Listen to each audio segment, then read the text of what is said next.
There's a number of ways that you can retrofit your home with Infinite R phase change materials.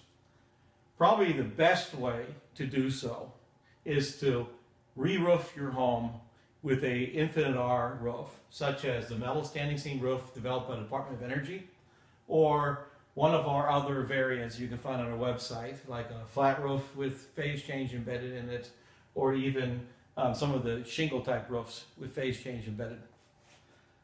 The second way, if your house doesn't happen to need a new roof, is to actually retrofit the attic itself.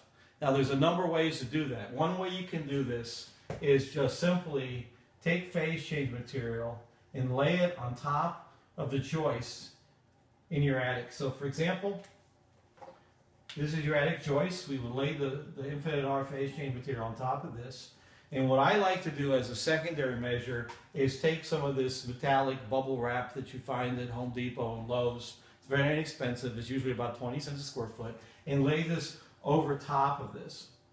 So that gives you a radiant barrier. It also kind of slows down the transition of the phase change material, allowing it to have an impact through more of the day.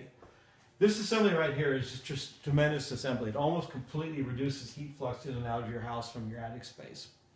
Another way you can do this, particularly if you have a house which has a greatly changing internal loads, such as a home with a wood stove. You know, wood stoves always make the house too hot when you first fire them up, and then too cold later in the nighttime. Or say you have a lot of glazing, which lets a lot of light in, which has a big temperature change. What we'll do then is we'll lift up the insulation, you install your phase change directly on the sheetrock, and then put your insulation back down on top of it. Now there's a third way that you can retrofit your building with phase change if those two others are not available to you.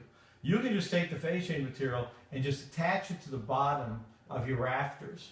And what I like to do then, once again, is I like to go over this with this bubble wrap material on top of this. It kind of seals everything in and has a nice little radiant barrier to the building.